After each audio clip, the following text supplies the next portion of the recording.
Welcome to banana academy, जहाँ economics हम आपके लिए इतना इजी बनाएंगे जैसे कि आप बनाना ही खा रहे हो। लास्ट लेक्चर में हमने पढ़ा कंसेप्ट ऑफ प्रोडक्शन। प्रोडक्शन जब हम वर्ड सुनते हैं इकोनॉमिक्स के टर्म्स में ना सोचें, लेमैन लैंग्वेज से सोचें, मतलब रोज़मर्रा की लैंग्वेज में हमें एक पिक्चर आती है कि एक फैक्ट्री है, ठीक है, वहाँ पे बहुत सारी मशीनें हैं, वहाँ पे लेबर लगी हुई है, रॉ मटेरियल जा रहा है, उस रॉ मटेरियल पे वो मशीन में काम हो रहा है, उस पे लेबर काम कर रही है और फिनिश्ड गुड्स निकल के बाहर आ रहे हैं। ठीक है, ये जो पिक्चर है ये एक प्रोडक्शन का बहुत छोटा वाला पार्ट है। प्रोडक्शन इससे कहीं ज़्यादा है। जो हम इमेजिन कर रहे हैं ना, वो है मैन्युफैक्चरिंग। मैन्युफैक्चरिंग समझते हैं, मैन्युफैक्चरिंग वर्सेस प्रोडक्शन क्या होता है। ठीक है, manufacturing versus production.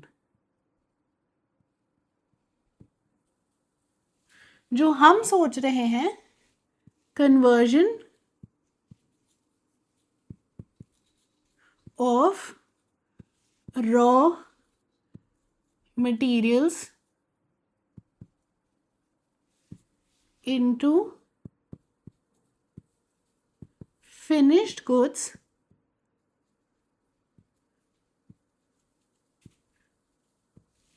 Conversion of raw material into finished goods. कैसे रॉ मटेरियल्स पे मशीन से काम हो, लेबर काम करे और फिनिश्ड गुड्स निकल के बाहर आए, वो जो है वो मैन्युफैक्चरिंग है। और मैन्युफैक्चरिंग जो है it's a type of production. मतलब मैन्युफैक्चरिंग प्रोडक्शन है, पर प्रोडक्शन मैन्युफैक्चरिंग नहीं है। प्रोडक्शन एक बहुत बड़ा टर्म है। ठीक है, तो समझिए, all manufacturing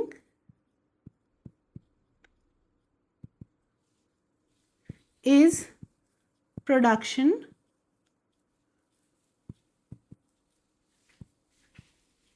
but not all production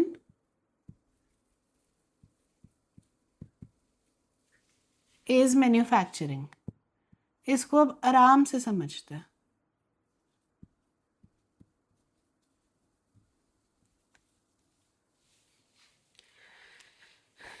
suppose आपकी फैक्ट्री है मेडिसिन बनाने की। ठीक है, मान लीजिए मेडिसिन बनाने की फैक्ट्री। जो भी रॉ मटेरियल्स लगते हैं मेडिसिन बनाने के लिए, वो आप लेते हैं, अपनी फैक्ट्री में प्रोसेस करते हैं और आपका फिनिश्ड गुड्स है मेडिसिन। ठीक है, that process that converts raw materials into finished goods with the help of machine, labor, वो जो सारे प्रोसेसेस हैं वो मैन्युफैक्चरिंग है। ठीक है, क्या वो प्रोडक्शन है? हाँ, वो प्रोडक्शन भी है। ठीक है, because all manufacturing is production. इतना समझो अभी, ऑल मैन्युफैक्चरिंग इज प्रोडक्शन, तो इसीलिए वो प्रोडक्शन भी है। लेकिन अब आपकी फैक्ट्री से दवाइयों की दुकान, मेडिकल स्टोर्स तक के वो दवाई पहुंचाने की जो ट्रांसपोर्टेशन सर्विस दे रहा है कंपनी, ठीक है, वो भी प्रोडक्शन है। जो मेडिकल स्टोर आपकी दवाइयाँ बेच रही है वो भी प्रोडक्शन कर रही है। ठीक है, तो क्या वो ट्रांसपोर्टेशन सर्विस जो है वो रॉ मटेरियल को फिनिश गुड्स में कन्वर्ट कर रही है? नहीं। क्या वो जो दुकानदार मेडिकल स्टोर खोल के बैठा है और दुकान बेच रहा है वो रॉ मटेरियल को फिनिश गुड्स में कन्वर्ट कर रहा है? नहीं। तो basically all manufacturing is production, but not all production is manufacturing. So therefore manufacturing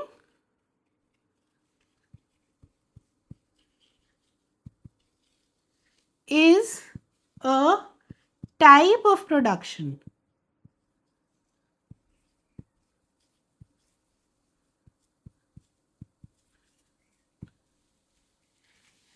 The scope of production, मैं प्रोडक्शन को ऐसे लिख रही हूँ short form, the scope of production is bigger, wider than manufacturing. समझिए, transportation service is not converting raw material into finished goods. जो दुकानदार बैठा है मेडिकल स्टोर खोल के, he is not converting raw material into finished goods, उसकी factory नहीं लगी हुई है, ठीक है, लेकिन ये सारे प्रोडक्शन कर रहे हैं। तो आप समझिए, मैन्युफैक्चरिंग, हर मैन्युफैक्चरिंग एक्टिविटी जो है वो प्रोडक्शन का पार्ट है, लेकिन प्रोडक्शन मैन्युफैक्चरिंग एक्टिविटी से कहीं ज़्यादा बड़ा टर्म है इन इकोनॉमिक्स। इसलिए हम रोज़मर्रा की ज़िंदगी में प्रोडक्शन और मैन्युफैक्चरिंग को जो इंटरचेंजेबली यूज़ करते हैं वो इकोनॉमिक्स में नहीं कर सकते, because production is a wider term, ठीक है, देन मैन्युफैक्चरिंग। अब एक और हमने डेफिनेशन पढ़ी थी प्रोडक्शन की लास्ट लेक्चर में, वो थी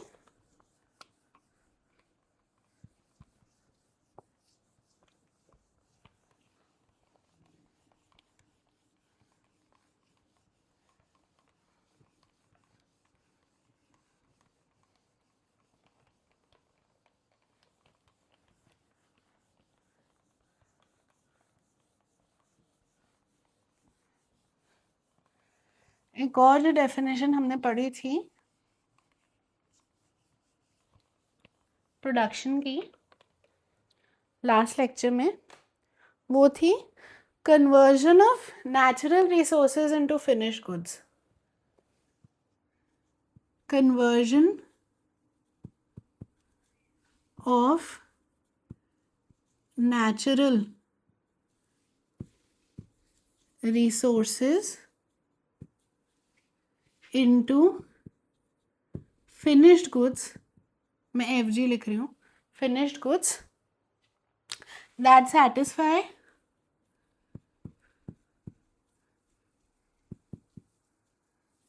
our needs and wants। Technically ये डेफिनेशन करेक्ट तो है, क्योंकि मैंने आपको लास्ट लेक्चर में समझाया था कि केमिस्ट्री के पॉइंट ऑफ व्यू से समझे तो हर चीज़ ही यूनिवर्स नेचुरल रिसोर्सेज से आई हुई है। केमिस्ट्री के पॉइंट ऑफ व्यू से देखें तो हर चीज़ वो पीरियोडिक टेबल ऑफ एलिमेंट्स हमने पढ़ा था, जिससे पूरी की पूरी दुनिया बनी है। जो एलिमेंट्स मैन मेड भी हैं वो भी एग्जिस्टिंग एटॉमिक न्यूक्लियाई से बनाए हुए हैं। तो बेसिकली टेक्निकली हर चीज़ ही नेचुरल रिसोर्सेज से, हर फिनिश्ड गुड्स जो है वो नेचुरल रिसोर्स से बना हुआ है, ठीक है। पूरी जो दुनिया हम देख रहे हैं फिजिकल वर्ल्ड, वो नेचुरल रिसोर्सेज से ही बना हुआ है, बिकॉज वो अल्टीमेटली एलिमेंट्स से ही बनता है, ठीक है। टेक्निकली ये डेफिनेशन करेक्ट है, पर वैसे देखा जाए तो it is not my favourite definition because it's incomplete. Why? Because production of services, जो प्रोफेशनल्स आपको सर्विसेज दे रहे हैं, जैसे कि एक डॉक्टर है, ठीक है, सर्विसेज जो दे रहे हैं जैसे कि एक डॉक्टर है,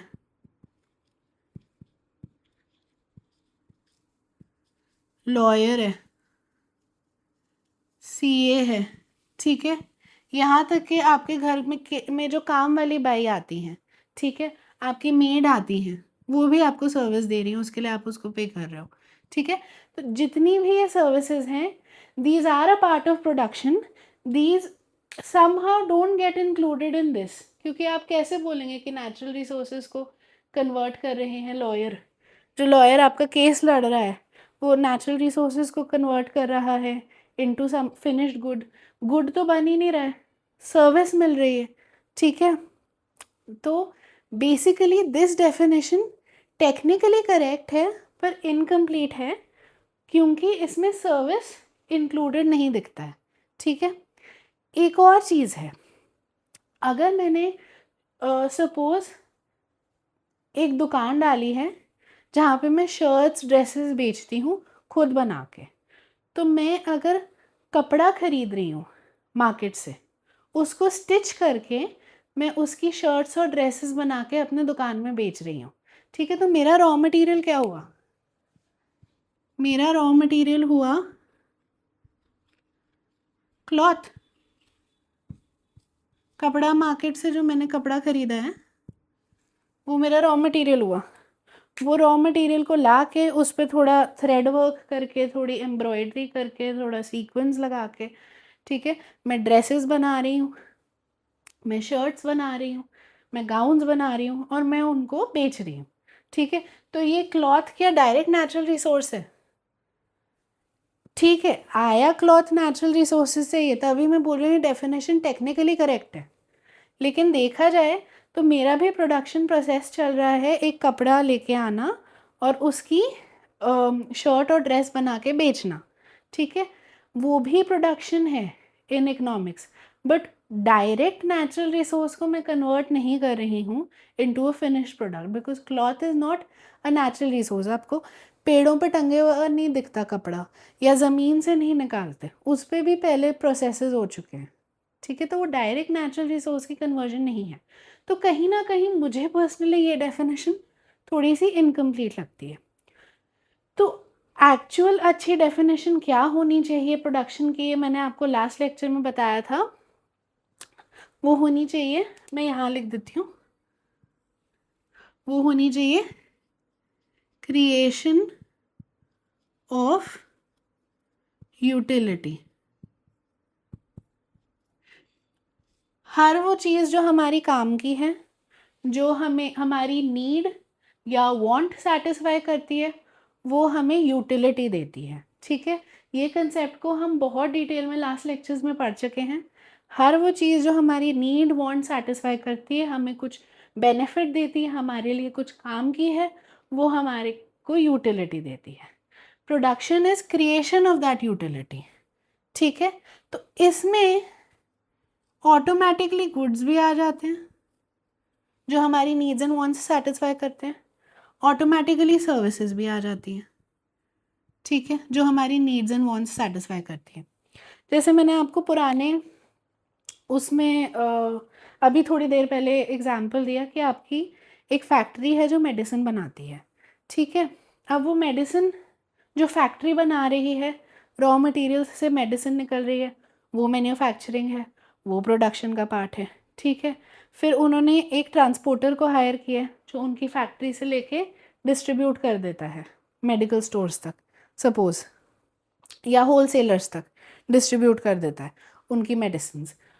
तो वो ट्रांसपोर्टेशन सर्विस जो है वो भी कुछ यूज़फुल क्रिएट कर रही है, ठीक है, ऐसी चीज़ क्रिएट कर रही है जिसकी वो फैक्ट्री वाले को और जिसकी वो होलसेलर को ज़रूरत है, उनके लिए यूटिलिटी है, ठीक है।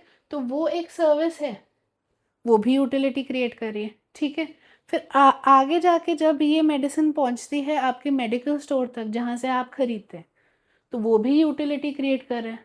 वो मेडिकल स्टोर भी आपकी नीड एंड वांट सेटिस्फाई कर रहे हैं। एक तो आपको मेडिसिन अवेलेबल करवा के दे रहे हैं, मेडिसिन आपके पास अवेलेबल करवा के दे रहे हैं, ठीक है।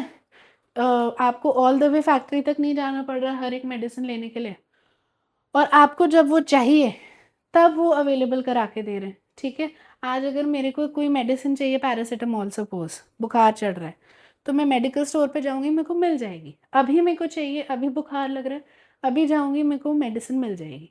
तो जब वो चाहिए अवेलेबल हो रहा है, मेरे को वो फैक्ट्री तक नहीं जाना पड़ेगा जो दूसरे शहर में फैक्ट्री मैन्युफैक्चर कर रही है, ठीक है। तो सारी सर्विसेज भी यूटिलिटी क्रिएट करती हैं, यूजफुलनेस क्रिएट करती हैं, वैल्यू ऐड करती हैं, क्योंकि हमारे नीड्स एंड वांट्स सेटिस्फाई करती हैं, ठीक है। तो गुड्स एंड सर्विसेज दोनों ही इकोनॉमिक्स में प्रोडक्शन है, बिकॉज दोनों ही क्रिएशन ऑफ यूटिलिटी करती हैं, and this I think is a very good definition of production, ठीक है। यूटिलिटी के टाइप्स हमने देखे थे, एक एग्जाम्पल से जल्दी से रिवाइज कर लेते हैं। जैसे मैंने आपको बताया, एक थी सर्विस यूटिलिटी। जैसे मैंने आपको बताया कि डॉक्टर, लॉयर, सीए, या आपके घर पे जो मेड हैं, या जो सफाई कर्मचारी है सड़क साफ कर रहे हैं, वो सारे ही सर्विसेज प्रोवाइड कर रहे हैं। बेसिकली जो गुड्स नहीं प्रोवाइड कर रहे हैं वो सर्विसेज ही प्रोवाइड कर रहे हैं, ठीक है। तो वो क्रिएट करते हैं सर्विस यूटिलिटी, वो हमारी नीड्स एंड वांट्स को सेटिस्फाई करते हैं वो सर्विसेज देके, ठीक है। अब बाकी 3 यूटिलिटीज़ को जल्दी से रिवाइज करते हैं एक एग्जाम्पल के साथ।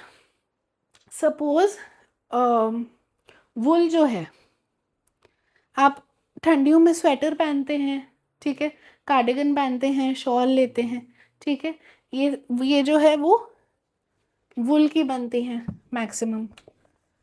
मैं इसको मिटा रही हूँ, आप साथ साथ नोट्स लिखते जाइए, और बाय चांस आपने नहीं भी लिखने तो ये 2-3 दिन में मैं प्रोवाइड कर देती हूँ। अगर यूट्यूब लेक्चर है तो लेक्चर आने के 2-3 या मैक्सिमम 3-4 दिन में आप कमेंट सेक्शन में इसकी लिंक देख सकते हैं नोट्स की, ठीक है। और अगर आप इंस्टाग्राम से देख रहे हैं तो डायरेक्ट इंस्टाग्राम पे पोस्ट भी हो जाते हैं लेक्चर के समरी नोट्स इंग्लिश में। तो यूट्यूब वाले प्लीज़ कमेंट सेक्शन देखना ये लेक्चर के नोट्स के लिए, सारे लेक्चर्स के नोट्स के लिए। और अगर आप इंस्टाग्राम पे देख रहे हैं तो वहाँ पे भी पोस्ट हो जाएंगे, ठीक है।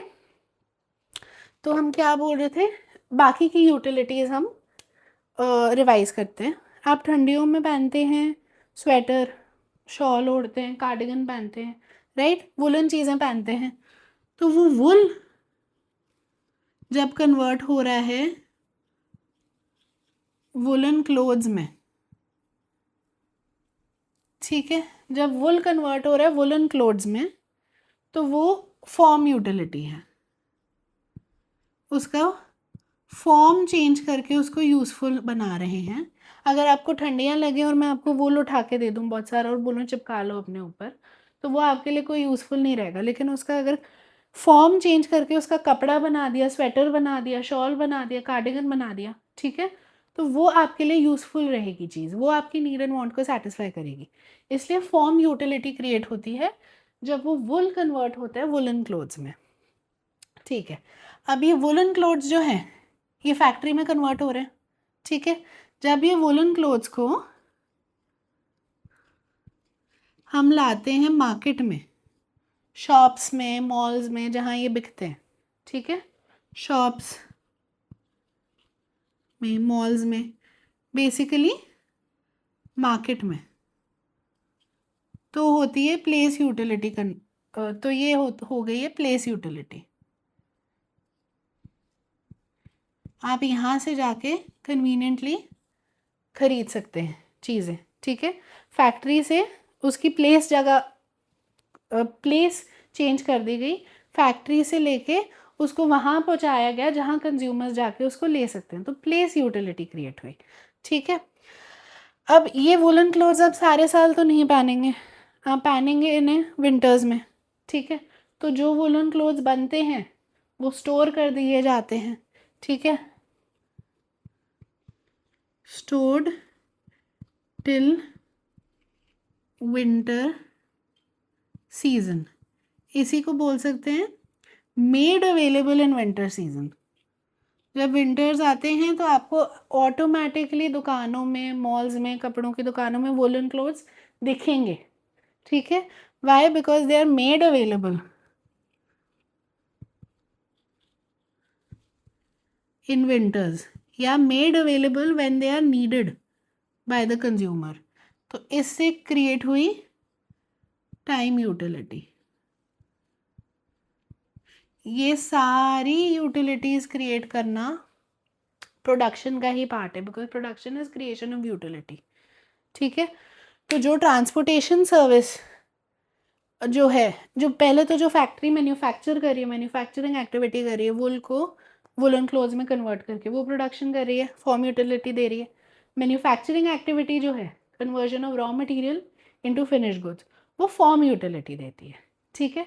पर बाकी की यूटिलिटीज़ भी जो हमें दे रही हैं अलग अलग प्रोडक्शन यूनिट्स, अलग अलग एंटिटीज़, वो भी प्रोडक्शन कर रही हैं, ठीक है। जैसे कि जो ट्रांसपोर्टेशन सर्विस यूज़ करके वो वुलन क्लोथ्स फैक्ट्री से आपके मार्केट, मॉल तक पहुंचते हैं, वो भी प्रोडक्शन कर रही हैं, वो प्लेस यूटिलिटी दे रही हैं। जो वेयर हाउसेज में, जो बाकी जगहों पे स्टोर करने के लिए जगह है, वो भी टाइम यूटिलिटी दे रही हैं। जो दुकानें आपके लिए उस टाइम पे अवेलेबल करवा रही हैं जब आपको चाहिए वो क्लोथ्स, वो भी टाइम यूटिलिटी दे रही हैं। तो बेसिकली ये सारी यूटिलिटीज़ जो हैं, और सर्विस यूटिलिटी का एग्जांपल हमने पहले देखा, वो सारी यूटिलिटीज़ क्रिएट होना इज़ नथिंग बट प्रोडक्शन, ठीक है। और जो भी ये यूटिलिटीज़ क्रिएट कर रहा है जो भी ये गुड्स एंड सर्विसेज क्रिएट कर रहा है वो है प्रोड्यूसर, ठीक है। और प्रोड्यूसर्स जो हैं उन्हीं को हम फर्म्स बोलते हैं, जो प्रोडक्शन यूनिट्स होते हैं उन्हीं को हम फर्म्स बोलते हैं। इसे आप पार्टनरशिप फर्म से मत कंफ्यूज करना। हर प्रोड्यूसर को हम इकोनॉमिक्स में फर्म बोलते हैं, ठीक है। आगे बढ़ते हैं।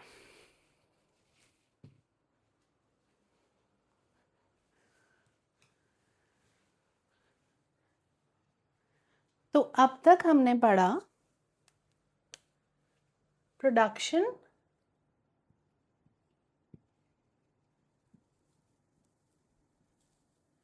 Is creation of utility. इसमें गुड्स भी आ जाते हैं ऑटोमेटिकली और सर्विसेज भी आ जाती हैं। अब किसी भी टाइप का प्रोडक्शन करने के लिए, किसी भी टाइप के प्रोडक्शन प्रोसेस को करने के लिए हमें कुछ रिसोर्सेज लगते हैं, कुछ इनपुट्स लगते हैं, कुछ चीज़ें लगती हैं जिससे प्रोडक्शन प्रोसेस हो सके। भले ही वो गुड्स का प्रोडक्शन हो, भले ही वो सर्विसेज का प्रोडक्शन हो। यही रिसोर्सेज जो हमें लगते हैं प्रोडक्शन करने के लिए, उनको हम बोलते हैं फैक्टर्स ऑफ प्रोडक्शन। वो सारी चीज़ें जो मिलके प्रोडक्शन प्रोसेस को पॉसिबल करती हैं। बिना ये फैक्टर्स के कोई भी प्रोडक्शन हो, भले ही वो गुड्स का हो, भले ही वो कोई भी सर्विस का, कोई भी गुड्स का हो, प्रोडक्शन इन फैक्टर्स के बगैर पॉसिबल ही नहीं है, इन रिसोर्सेज के बगैर पॉसिबल ही नहीं है। इनको हमने, ये फैक्टर्स ऑफ प्रोडक्शन को हमने 4 कैटेगरीज में क्लासिफाई किया है। 4 टाइप्स के होते हैं। क्यों सिर्फ 4 टाइप्स के होते हैं? क्योंकि हमने बनाई ही उसकी 4 कैटेगरीज हैं। जैसे आपकी क्लास में जितने भी बच्चे हैं उसको हमने डिवाइड कर दिया 2 कैटेगरीज में, गर्ल्स एंड बॉयज़, ठीक है। अगर हम चाहें तो और कैटेगरीज बना सकते थे कि tall girls, short girls, tall boys, short boys, फिर tall girls with long hair, tall girls with short hair, short girls with long hair, short girls with short hair, boys का tall boys, short boys, generally छोटे बाल ही होते हैं boys के। तो खैर, चाहते तो हम और कैटेगरीज क्रिएट कर सकते थे, पर हमने कैटेगरी क्रिएट करी हैं सिर्फ 4। इसीलिए फैक्टर्स ऑफ प्रोडक्शन के 4 कैटेगरीज होती हैं, ठीक है। इन्हें समझते हैं। पहली होती है कैटेगरी लैंड। लैंड का मतलब आप सबको पता ही है, ज़मीन। लेकिन हम एक टेक्निकल सब्जेक्ट पढ़ रहे हैं, तो जो वर्ड्स हमारे कॉमनली इंग्लिश में यूज़ होते हैं, हो सकता है उनसे हट के या उनसे बढ़ के या उनसे कुछ अलग मीनिंग हो इन दैट पर्टिकुलर सब्जेक्ट। जैसे कि प्रोडक्शन, मैंने आपको बताया कि नॉर्मली हम प्रोडक्शन और मैन्युफैक्चरिंग इंटरचेंजेबली यूज़ करते हैं, बट यहाँ पे मैन्युफैक्चरिंग का इकोनॉमिक्स में स्कोप बहुत छोटा है, प्रोडक्शन का स्कोप बहुत बड़ा है। वैसे ही कॉमन लैंग्वेज में लैंड हमारे लिए धरती है, ज़मीन, ठीक है। पर इकोनॉमिक्स में फैक्टर्स ऑफ प्रोडक्शन में अगर हम लैंड की बात करें तो land includes land and all other natural resources.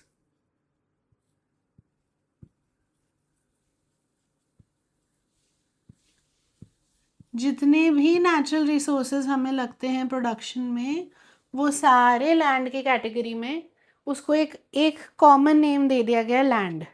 जैसे कि एग्जाम्पल, लैंड खुद, ज़मीन, वाटर, पानी की ज़रूरत पड़ती है प्रोडक्शन प्रोसेसेस में, ठीक है। मिनरल्स, मिनरल्स कौन से? Metallic minerals, non metallic minerals होते हैं जो हम धरती में से निकालते हैं। जैसे कि कोयला, कोल, ऑयल जिससे पेट्रोल बनता है, नेचुरल गैस, या फिर मेटालिक मिनरल्स जैसे आयरन, कॉपर, गोल्ड, ये सारे लैंड की कैटेगरी में ही आते हैं। तो land is a common umbrella term, one name for land and all other natural resources. That can be land, that can be water, that can be minerals, that can be forests, जंगल की लकड़ियाँ और कितनी सारी दूसरी चीज़ें हमें चाहिए होती हैं प्रोडक्शन के लिए। ठीक है, तो फॉरेस्ट भी जो हैं वो नेचुरल रिसोर्स हैं।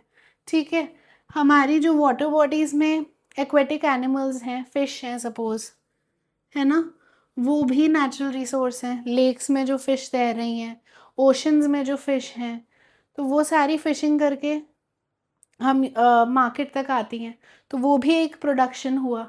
ठीक है, फिशरमैन जाता है, वो ओशन से, सी से जो फ़िश है वो पकड़ के लाता है और मार्केट में बेचता है, वो भी जो एक्टिविटी है वो प्रोडक्शन है। तो वो जो फ़िश हैं वो तैर रही हैं इन द सी, वो सारी नेचुरल रिसोर्सेज हैं। ठीक है, और वो नेचुरल रिसोर्स, तो ये फ़िश को भी लैंड बोलेंगे, वाटर को भी लैंड बोलेंगे, मिनरल्स को भी लैंड बोलेंगे, फॉरेस्ट को भी लैंड बोलेंगे। अगर सपोज एक झाड़ है फॉरेस्ट में जिस पे फ्रूट लगे हुए हैं, ठीक है, मेरी ड्राइंग इतनी अच्छी नहीं है पर समझिए फ्रूट लगे हुए हैं झाड़ पे।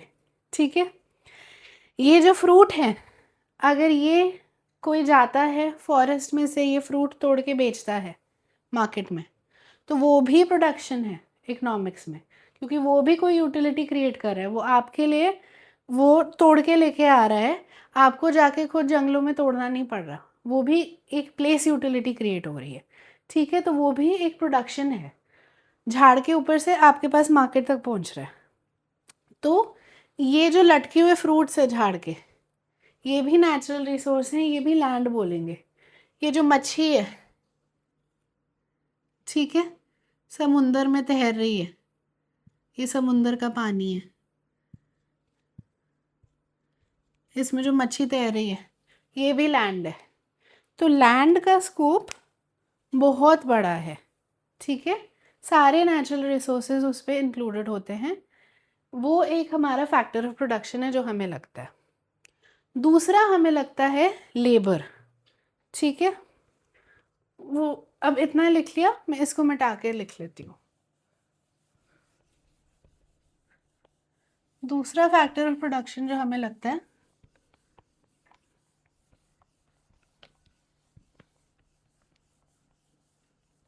वो है लेबर।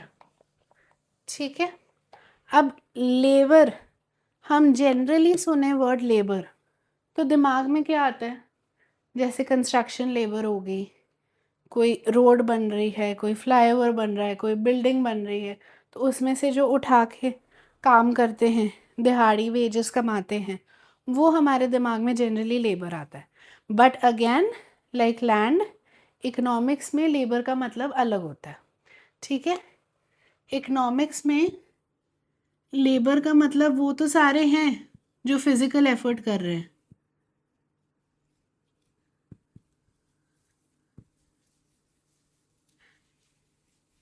मतलब जैसे कि कंस्ट्रक्शन में बिल्डिंग मटेरियल्स उठा के अपने ऊपर लेके जाते हैं। ठीक है, फैक्ट्रीज़ में जैसे जो चीज़ें रॉ मटेरियल ले जाके प्रोडक्शन फ्लोर तक, जहाँ मशीन्स में प्रोडक्शन हो रही है, वहाँ तक उठा उठा के लेके जा रहे हैं स्टोर से। ठीक है, वो सारी जो उस पर काम कर रहे हैं वो सारे लेबर हैं जो रॉ मटेरियल पे काम कर रहे हैं ताकि फिनिश्ड गुड बने, वो सारे लेबर हैं, वो फिज़िकल एफर्ट अपना कर रहे हैं। ठीक है, वो सारे लेबर हैं, पर लेबर जो है उसका स्कोप इकोनॉमिक्स में इससे ज़्यादा है। वो भी सारे लेबर हैं जो इंटेलेक्चुअल एफर्ट कर रहे हैं। अब इंटेलेक्चुअल एफर्ट कौन करेंगे? इंटेलेक्चुअल एफर्ट वो लोग करेंगे जो पढ़े लिखे हों, जिनके पास कोई स्किल हो, जिनके पास कोई क्वालिफिकेशन हो। मतलब आप समझिए, सपोज एक फैक्ट्री है जिसमें गुड्स एंड सर्विसेज बनते हैं, सॉरी गुड्स बनते हैं। सपोज एक फैक्ट्री है जिसमें गुड्स बनते हैं। ठीक है, अब जो लेबर काम कर रही है गुड्स बनाने के लिए, वो भी लेबर है इकोनॉमिक्स में। उनके ऊपर जो सुपरवाइज़र लगा हुआ है, मान लो कि वो एक प्लेन ग्रेजुएट है, ठीक है, सुपरवाइज़र मतलब लेबर से ज़्यादा क्वालिफाइड है, ठीक है, वो सुपरवाइज़ कर रहा है, वो मैनेज कर रहा है, वो उनको सैलरी दे देता है, उनका काम देख लेता है, ठीक है, वो ग्रेजुएट है, उसके पास डिग्री है, लेबर से ज़्यादा क्वालिफाइड है, उसका काम थोड़ा इंटेलेक्चुअल है, फिज़िकल नहीं है, वो खड़े होके खुद नहीं काम कर रहा, वो उनसे करवा रहा है, ठीक है। या फिर कह सकते हो इन अ वे फिजिकल और इंटेलेक्चुअल का कॉम्बिनेशन है, क्योंकि उसे खड़े रह के खुद काम करवाना पड़ रहा है पर खुद नहीं काम कर रहा, तो दिमाग वाला ज़्यादा काम है उसका, ठीक है, फिजिकल और इंटेलेक्चुअल का कॉम्बिनेशन है। अब वो जो कंपनी जो ये फैक्ट्री ओन करती है, उसका जो सीईओ है, उसका काम तो पूरा ही इंटेलेक्चुअल है। हो सकता है वो एमबीए है, चार्टर्ड अकाउंटेंट है, एमबीए है, हार्वर्ड यूनिवर्सिटी का पढ़ा हुआ, इतना ज़्यादा क्वालिफाइड बंदा है। तो from the factory worker to the supervisor to the very highly qualified person at the top, जो सीईओ है, जो सीओओ है, जो सीएफओ है, जो सीएज हैं, एमबीएज हैं फ्रॉम वेरी गुड यूनिवर्सिटीज़, वो सारे भी इकोनॉमिक्स में लेबर में ही आते हैं। तो basically labour is all human efforts, चाहे वो एफर्ट फिजिकल हो, चाहे वो एफर्ट इंटेलेक्चुअल हो, कोई भी लेवल पे आप वर्कर हैं फैक्ट्री में, या आप सुपरवाइज़र हैं, या आप सीईओ हैं, ठीक है, कोई भी फैक्ट्री में right from the bottom to the top जो भी एफर्ट लग रहा है, कोई भी प्रोडक्शन प्रोसेस में गुड्स या सर्विसेज की जो भी एफर्ट लग रहा है, वो है लेबर। जैसे सर्विसेज में ले लो, एक डॉक्टर का सपोज क्लिनिक है, ठीक है, वहाँ पे एक बंदा रखा हुआ है जो साफ़ सफाई कर देता है, नीचे झाड़ू मार देता है, शेल्फ्स साफ़ कर देता है, ठीक है, वो भी लेबर है। जो उससे ज़्यादा क्वालिफाइड है नर्स, वो भी लेबर है। जो नर्स से ज़्यादा क्वालिफाइड है डॉक्टर, वो भी लेबर है, ठीक है। तो सारे ह्यूमन एफर्ट्स जो हैं वो इकोनॉमिक्स में लेबर होते हैं। तो अभी तक हमने दो फैक्टर्स ऑफ प्रोडक्शन देखे, लैंड एंड लेबर, ठीक है। अब नेक्स्ट फैक्टर ऑफ प्रोडक्शन होता है कैपिटल। अब थर्ड रिसोर्स जो चाहिए होता है, ये सेकंड था लेबर का, अब थर्ड रिसोर्स जो चाहिए होता है वो होता है capital, third factor of production. क्या है ये?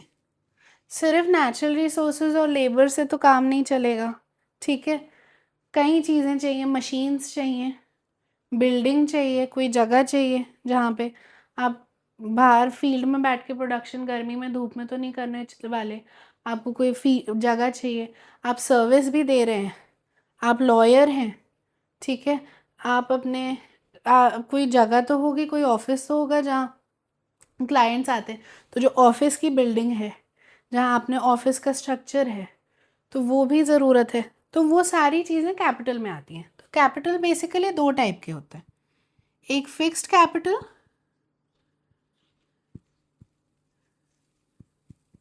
ये थर्ड इनपुट है। इनपुट मतलब जो चीज़ अंदर आती जाती है और उससे आउटपुट निकलता है in the form of goods and services, ठीक है। तो थर्ड इनपुट या थर्ड रिसोर्स है कैपिटल। उसके दो टाइप हैं majorly, fixed capital and working capital. Fixed capital वो सारी चीज़ें हैं जो ओवर मैनी ईयर्स यूज़ होती हैं, ठीक है, प्रोडक्शन प्रोसेस में, ठीक है, मोर देन 1 ईयर यूज़ होती हैं या फिर ओवर मैनी ईयर्स यूज़ होती हैं। जैसे सपोज कर लो बिल्डिंग है, ठीक है, सपोज आप ट्यूशन जाते हैं कोई, या कॉलेज जाते हैं या स्कूल जाते हैं, सारी प्रोडक्शन प्रोसेस कर रहे हैं क्योंकि सारे आपको सर्विसेज दे रहे हैं। अब वो जहाँ सर्विसेज देते हैं, ये वाली जहाँ प्रोडक्शन कर रहे हैं, वहाँ क्लासरूम्स तो चाहिए आपको बैठने के लिए, ठीक है। एक ऑफिस चाहिए जहाँ कोई होगा एडमिशन्स के लिए, क्लासरूम्स चाहिए। तो वो जो बिल्डिंग है, वो जो स्ट्रक्चर है, वो फिक्स्ड कैपिटल है, ठीक है। वो हर साल नया नहीं बनने वाला, ओवर मैनी ईयर्स यूज़ होगा, ठीक है। बिल्डिंग, अब एक फैक्ट्री में बड़ी सी मशीन लगी हुई है, ठीक है। मशीनरी जनरली सालों साल चलती है प्रोडक्शन प्रोसेस में, ठीक है। वो भी फिक्स्ड कैपिटल है। मान लीजिए एक कॉम्प्लिकेटेड मशीन है, बहुत बड़ी, बहुत सारे उसके पार्ट्स हैं, बहुत सारे चीज़ें हैं, कॉम्प्लेक्स सी है, बहुत सारे उसके पार्ट्स से मिला के एक बड़ी सी मशीन बनी हुई, वो भी सालों साल चलती है। या फिर एक सिंपल सा टूल आप ले लीजिए, जैसे कि एक कारपेंटर का हथौड़ा, वो भी सालों साल चल सकता है, ठीक है। या आपके घर पे अगर कोई ड्रिलिंग मशीन पड़ी हुई है, वो मशीन एक इलेक्ट्रॉनिक आती है, उसे ड्रिल हो जाता है दीवार में, वो भी सालों साल चलती है। तो जो चीज़ें कई सालों तक प्रोडक्शन प्रोसेस में यूज़ होती हैं, सिंपल टूल्स, किसान का प्लाव, ठीक है, से लेके बड़ी बड़ी मशीन्स जहाँ प्लांट्स लगे हुए हैं, बहुत बड़ी मशीन्स फैक्ट्रीज में असेंबल्ड है, उन तक के, बिल्डिंग, सारी चीज़ें जो प्रोडक्शन प्रोसेस में कई सालों तक यूज़ होने वाली हैं, कंज्यूम नहीं हो जाएंगी, ख़त्म नहीं हो जाएंगी प्रोडक्शन प्रोसेस में, एक साल में कई सालों तक के यूज़ होने वाली है, वो सारी फिक्स्ड कैपिटल है, ठीक है। वहीं पे आप समझ गए होंगे, थोड़ा हिंट लग गया होगा वर्किंग कैपिटल क्या है। वो सारी चीज़ें जो कंज्यूम हो जाती हैं प्रोडक्शन प्रोसेस में, जैसे कि रॉ मटेरियल्स। अगर मैंने वुलन क्लोथ्स बनाए, मैं वुलन क्लोथ्स बनाती हूँ, ठीक है, तो उसका रॉ मटेरियल है वुल, वो वुल लग गया, वो वुल ख़त्म हो गया लग के, ठीक है।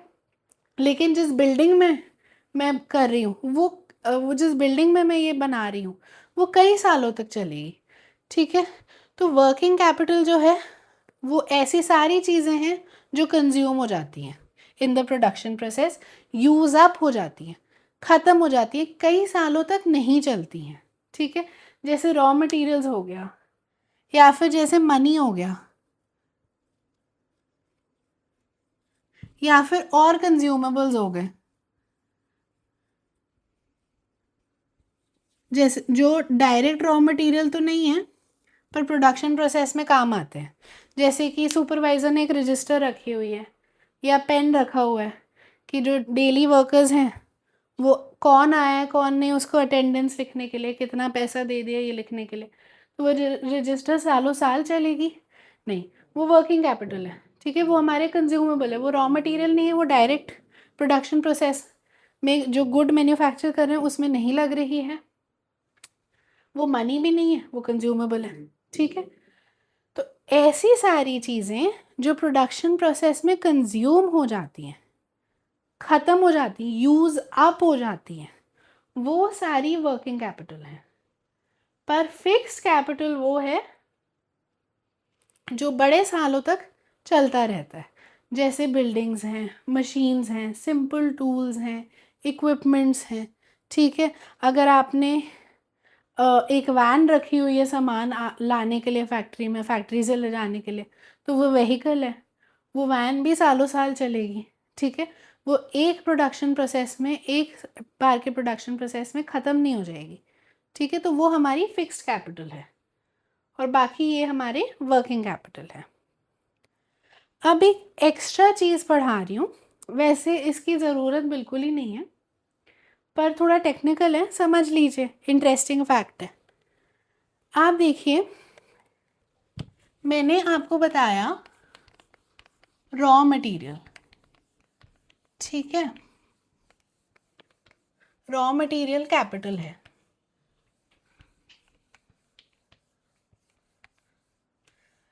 सपोज मैं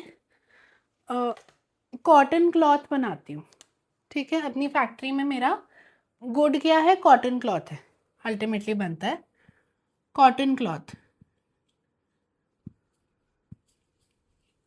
इतना टेक्निकल के आपको एग्जाम में ज़रूरत ही नहीं है, वो तो मैं एक्स्ट्रा पढ़ाती रहती हूँ ताकि आपको पूरी कंसेप्ट की नॉलेज हो। ठीक है, सपोज फैक्ट्री का गुड है आपका कॉटन क्लॉथ, इसका रॉ मटेरियल क्या है, इसका रॉ मटेरियल है कॉटन। ठीक है, रॉ मटेरियल्स में से एक रॉ मटेरियल बहुत इंपॉर्टेंट वाला है कॉटन। अब मैंने ये रॉ मटेरियल कॉटन लिखा है वर्किंग कैपिटल में यहाँ पे, मतलब ये कॉटन जो है ये कैपिटल हुआ। ठीक है, क्यों, क्योंकि ये वर्किंग कैपिटल का पार्ट है जो कि कैपिटल का पार्ट है, तो ये कॉटन जो है ये कैपिटल हुआ। पर कॉटन तो एक नेचुरल रिसोर्स है कि नहीं, तो वो लैंड नहीं हुआ, सोचिए लैंड नहीं हुआ। तो यहाँ पे आप समझिए जब भी कोई नेचुरल रिसोर्स पे ह्यूमन एफर्ट लग जाता है तो वो कैपिटल हो जाता है।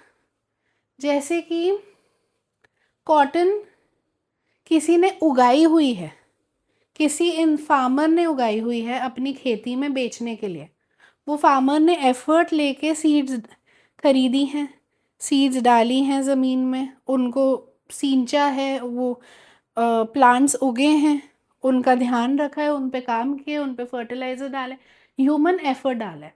तो वो नेचर में एज इट इज़ नहीं मिला है, उसको ह्यूमन बीइंग ने बनाया है। ठीक है, तो वो नेचुरल रिसोर्स लैंड में नहीं आएगा, वो कैपिटल में आएगा जब आप खरीदेंगे।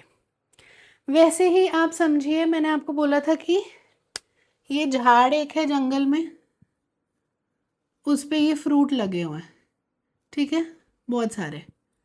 ठीक है, ये फ्रूट एज इट इज़ लगे हुए हैं, तो ये लैंड है, ये नेचुरल रिसोर्स है। पर जब ये फ्रूट्स को कोई तोड़ के लाता है, इंसान, सपोज एक इंसान है, वो जाता है जंगलों में, जंगलों से फ्रूट्स तोड़ के लाता है। ठीक है, जब वो फ्रूट तोड़ के लाके बेचेगा तो ऑब्वियसली उसका एफर्ट भी है उस वैल्यू में। ठीक है, तो उसके एफर्ट की भी वैल्यू लगेगी उसमें। ठीक है, तो वो कैपिटल बन जाएगा। ठीक है, उसका भी एफर्ट लगा है उसमें। जब भी ह्यूमन एफर्ट ऐड होता है नेचुरल रिसोर्सेज में, तब वो लैंड से कैपिटल हो जाते हैं। वैसे ही अगर सपोज मच्छी है, मच्छियाँ मैंने आपको बताया था फिश, ये है नेचुरल रिसोर्स। ठीक है, अगर ये समुंदर में पाई जा रही हैं, लेक्स में पाई जा रही हैं, तो ये नेचुरल रिसोर्स है। अगर कोई इंसान एक्वा कल्चर कर रहा है, मतलब इनको आर्टिफिशियली ग्रो कर रहा है, ठीक है, मच्छियों को, उसने एक जगह खोली हुई है जहाँ अलग अलग टाइप की मच्छियाँ ग्रो होती हैं, ब्रीडिंग होती हैं और वो मच्छियाँ पानी में उगती हैं। ठीक है, फिश फार्मिंग होती है, वहाँ से फिर वो बेचता है, वो कैपिटल हो गया। और तो और मच्छियाँ ऐसी की ऐसी जब समुंदर में हैं नेचुरली, तो वो लैंड है। लेकिन वो मच्छियों को अगर फिशरमैन पकड़ के ला रहा है तो वो अपने एफर्ट का भी पैसे ले रहा है। ठीक है, वो सिर्फ मच्छी की वैल्यू नहीं ले रहा, वो मच्छी की वैल्यू ले रहा है प्लस अपने एफर्ट की वैल्यू ले रहा है, जो उसने वो मेहनत करके पकड़ा है और पकड़ के लाया है, जो बोट यूज़ की है उसकी डेप्रिसिएशन लगी है। तो बेसिकली तब वो मच्छी जब मार्केट में आई है तो वो कैपिटल होगी। तो जब आप उसको फूड प्रोसेसिंग इंडस्ट्रीज़ वो मच्छी को ख़रीद रही हैं एज अ रॉ मटेरियल उससे और प्रोडक्ट्स बनाने के लिए, तो तब वो उनका रॉ मटेरियल है, तब वो उनका कैपिटल है। ठीक है, वैसे ही जैसे मैंने आपको बताया था ये फ्रूट लगा हुआ है। ठीक है, जब ये फ्रूट झाड़ पे लगा हुआ है तो ये नेचुरल रिसोर्स है। ठीक है, जो बंदा इनको तोड़ के ला के बेचेगा वो अपने एफर्ट के भी पैसे लेगा, फ्रूट के भी पैसे लेगा, साथ में उसमें अपने एफर्ट के भी पैसे लेगा। ठीक है, ये फ्रूट जो है ये कैपिटल बन गया क्योंकि इसमें ह्यूमन एफर्ट इन्वॉल्व हो गया। ठीक है, या फिर कोई मैन मेड चीज़ इन्वॉल्व हो गई, जैसे फिश के केस में बोट इस्तेमाल हो गई फिशरमैन की। I hope I am making it very clearly. I hope I am making it very clear. या तो कोई इंसान का एफर्ट यूज़ हुआ है या इंसान की बनाई हुई चीज़ यूज़ हुई है उस नेचुरल रिसोर्स को प्रोक्योर करने में या उसको उगाने में, तो वो कैपिटल बन जाता है। ठीक है, अब यही फ्रूट अगर झाड़ पे लगा रहता तो ये लैंड था। जब वो इंसान तोड़ के ये फ्रूट को, ठीक है, ये फ्रूट्स को तोड़ के ये मार्केट में लेके आए, तब ये कैपिटल है, क्योंकि इसमें ह्यूमन एफर्ट भी लगा हुआ है। ठीक है, उसने हो सकता है एक कार्ट यूज़ करी होगी जिसमें ये फ्रूट डाल रहा होगा और वो कार्ट वो खींच के लेके आए। ठीक है, ये व्हील्स वाली कार्ट है, ये कार्ट खींच के लेके आए, तो इसमें कोई ऐसी चीज़ यूज़ होगी जो मैन मेड है या फिर ह्यूमन एफर्ट्स यूज़ हो गए या दोनों हो गए। ठीक है, तो as it is natural resource नहीं रहा, अब ये कैपिटल बन गया। तो अब जो फूड प्रोसेसिंग इंडस्ट्री, अब कोई फैक्ट्री अगर ये फ्रूट्स को कैन में डाल के बेचती है तो उनके लिए ये रॉ मटेरियल जो फ्रूट्स उन्होंने ये मार्केट से ख़रीदा वो कैपिटल है। वैसे ही जैसे हमने ये एग्जाम्पल में कॉटन जो ख़रीदा वो एक फार्मर ने उगाया है, वो नेचुरली नहीं होगा, और बाय चांस अगर नेचुरली भी उगा होता तो एफर्ट लगा है ह्यूमन बीइंग का उसको तोड़ के, हार्वेस्ट करके तोड़ के वहाँ तक लाने में। ठीक है, तो वो कैपिटल बन गया। तो बेसिकली अभी तक हमने 3 फैक्टर्स ऑफ प्रोडक्शन पढ़ लिए, land, labour and capital. Capital में फिक्स कैपिटल है, वर्किंग कैपिटल है। वर्किंग कैपिटल में रॉ मटेरियल्स भी आ जाते हैं। ठीक है, मनी, कंज्यूमेबल, जो चीज़ें यूज़ अप हो जाएंगी इन द प्रोडक्शन प्रोसेस।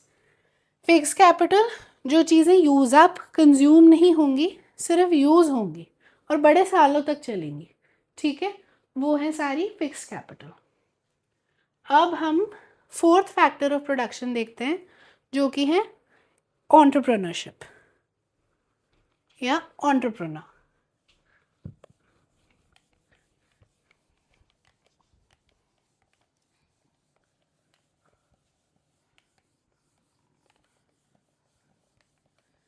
ये जो मैंने आपको रॉ मटेरियल का डिफरेंस बताया कि वो कैपिटल हो गया फ्रॉम लैंड, वो वाला इम्पॉर्टेंट नहीं है आपके लिए, वो एक्स्ट्रा इन्फॉर्मेशन थी।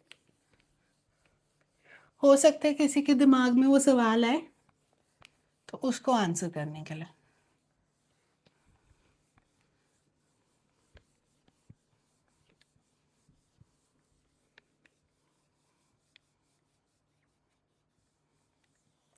फोर्थ फैक्टर ऑफ प्रोडक्शन है एंटरप्रेन्योर।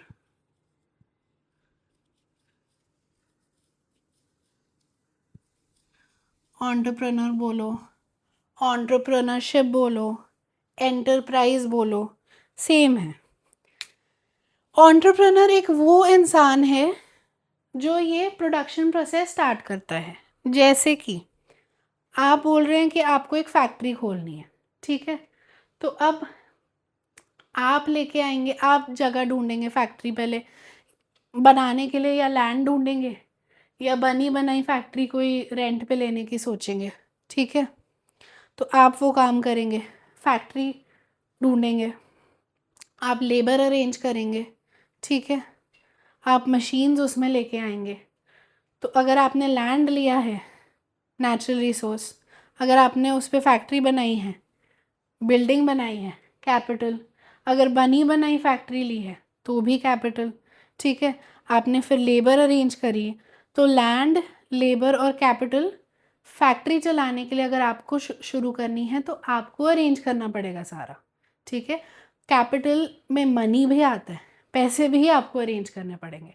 तो आप क्या हुए, एंटरप्रेन्योर हुए। तो एंटरप्रेन्योर ब्रिंग्स टुगेदर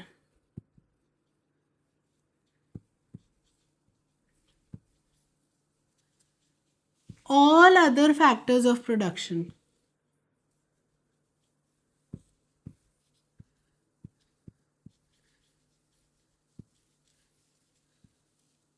बाकी के सारे फैक्टर्स ऑफ प्रोडक्शन को एंटरप्रेन्योर लेके आता है। ठीक है, वो लेके आते हैं सारे फैक्टर्स ऑफ प्रोडक्शन को इकट्ठे, वो बताता है क्या काम करना है, वो इनिशिएटिव लेता है, ठीक है, वो इनिशिएटिव लेता है।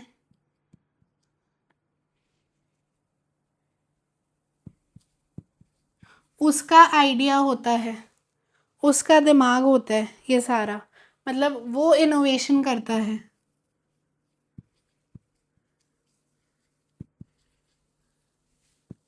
आपने दिमाग लगाया मेरी फैक्ट्री में ये मशीन होगी, यहाँ पे ये रखी जाएगी, यहाँ पे ये रखी जाएगी। हो सकता है आपने प्रोफेशनल की हेल्प ली हो किसी इंजीनियर की, या कुछ सर्विसेज ली हो पूरी प्लान आउट करने पे, पर दिमाग बेसिकली आपका ही था ना। बाकी सारे काम भी जो फैक्टर्स ऑफ प्रोडक्शन को अरेंज करने के वो आप करेंगे, ठीक है। उसमें इनिशिएटिव जो था वो आपने लिया, ठीक है। इनिशिएटिव लेना मतलब कोई भी चीज़ को स्टार्ट करना, उसमें जो एफर्ट लगता है वो इनिशिएटिव होता है, ठीक है। तो प्रोडक्शन प्रोसेस को स्टार्ट करता है, इनिशिएट करता है। प्रोडक्शन प्रोसेस को स्टार्ट करने के लिए जो एफर्ट लेता है वो इनिशिएटिव लेता है, वो एंटरप्रेन्योर करता है, ठीक है। वो सारे फैक्टर्स ऑफ प्रोडक्शन को साथ में लाता है, इनोवेशन करता है, और सबसे इम्पोर्टेंट रिस्क लेता है। अगर कल को फैक्ट्री जो आप लगाना चाह रहे हैं वो नहीं चली, तो पैसे किसके डूबेंगे? सारे आपके डूबेंगे। आपने अगर ज़मीन खरीदी है तो उसमें तो वो जिससे खरीदी है फैक्ट्री लगाने के लिए उसको तो पैसे देने पड़ेंगे। अगर फैक्ट्री रेंट पे ली है तो रेंट तो देना पड़ेगा। लेबर अगर आपके पास काम कर रही है तो लेबर आपसे पैसे लेगी, उनको तो पैसे देने पड़ेंगे। तो नुकसान कौन खाएगा अगर नहीं चली? आप, क्योंकि आप एंटरप्रेन्योर हैं। तो ये सारे फैक्टर्स ऑफ प्रोडक्शन को साथ में ला के, इनसे काम करा के, रिस्क लेने वाला जो काम है वो एंटरप्रेन्योर करता है, ठीक है। यही सर्विसेज के केस में भी ट्रू है। सपोज एक डॉक्टर ने सारे फैक्टर्स ऑफ प्रोडक्शन यूज़ किए, एक क्लिनिक खोला, ठीक है। उसने लैंड यूज़ किया, लैंड के ऊपर उसकी एक बिल्डिंग बनी हुई थी, वो कैपिटल यूज़ हो गया। वो बिल्डिंग में उसने एक थोड़े रूम्स लेके एक क्लिनिक अपना खोला, ठीक है। उसने स्टेथोस्कोप यूज़ किया, कुछ रूम्स में कुछ टेस्टिंग की मशीन्स रखी, ठीक है। एक में अपना खुद बैठा जहाँ डॉक्टर देखता है और वो पेशेंट्स रहते हैं, और एक बेड रहता है। दूसरे रूम में कोई टेस्टिंग मशीन सपोज एक्सरे वाली खोल ली है, उसमें कोई और तीसरे रूम में कुछ और खोल लिया जहाँ ब्लड टेस्ट हो जाता है सपोज। तो ये इन सब के लिए जो मशीन्स, इक्विपमेंट्स, टूल्स लग रहे हैं वो कैपिटल है। जिस बिल्डिंग में बैठा है वो कैपिटल है। वो बिल्डिंग जिस ज़मीन पर है वो लैंड है, ठीक है। जो उसके पास स्टाफ काम कर रहा है, नर्सिंग स्टाफ से लेके क्लीनर्स से लेके, उसका खुद का एफर्ट वो लेबर है। उसका खुद का एफर्ट भी लेबर है जो वो काम कर रहा है। लेकिन जो वो रिस्क ले रहा है, जो वो सारे फैक्टर्स ऑफ प्रोडक्शन को खुद ला रहा है, वो है एंटरप्रेन्योर, ठीक है। समझे?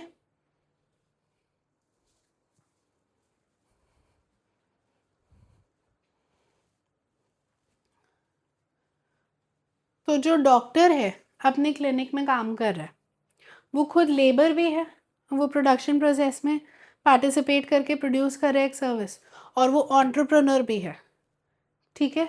क्योंकि वो ही रिस्क ले रहा है। अगर क्लिनिक कल को नहीं चलता है तो सारे स्टाफ की सैलरी उसको देनी पड़ेगी, सारे मशीन्स जो खरीदें उसके लिए पे करना पड़ेगा।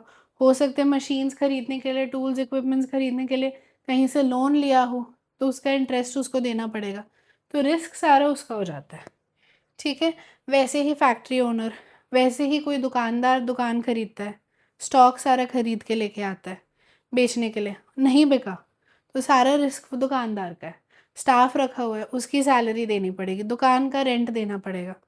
तो बेसिकली सारे फैक्टर्स ऑफ प्रोडक्शन को साथ में लेके आते हैं एंटरप्रेन्योर, उनसे काम करवाते हैं, उसका दिमाग और आइडिया होता है, उसके हिसाब से बाकी सब चलते हैं, ठीक है। सारा प्रोडक्शन प्रोसेस उसके आइडिया और इनोवेशन के हिसाब से चलता है, और उसी को अल्टीमेटली रिस्क लेना होता है, सारा रिस्क बेयर करना पड़ता है। नहीं चला तो नुकसान एंटरप्रेन्योर का। तो ये सारे हैं factors of production. Land, labour, capital, entrepreneur. Land, labour, capital, entrepreneur जब सारे मिलके इकट्ठे आएंगे तो ही कोई भी प्रोडक्शन प्रोसेस हो वो होगा, भले ही वो किसी भी गुड का हो, भले ही वो किसी भी सर्विस का हो। ये सारे फैक्टर्स ऑफ प्रोडक्शन इम्पॉर्टेंट हैं, सारे इनपुट्स इम्पॉर्टेंट हैं, सारे रिसोर्सेज इम्पॉर्टेंट हैं जो कि अल्टीमेटली ऐसी गुड्स एंड सर्विसेज प्रोड्यूस करते हैं जो कि हमारे लिए यूज़फुल हैं, हमारी नीड्स या वांट को सेटिस्फाई करते हैं, इसलिए हमें यूटिलिटी देते हैं। इसलिए production is nothing but creation of utility. ठीक है, आई होप इतना क्लियर है। इसके आगे का हम पढ़ेंगे नेक्स्ट लेक्चर में। ठीक है, थैंक यू।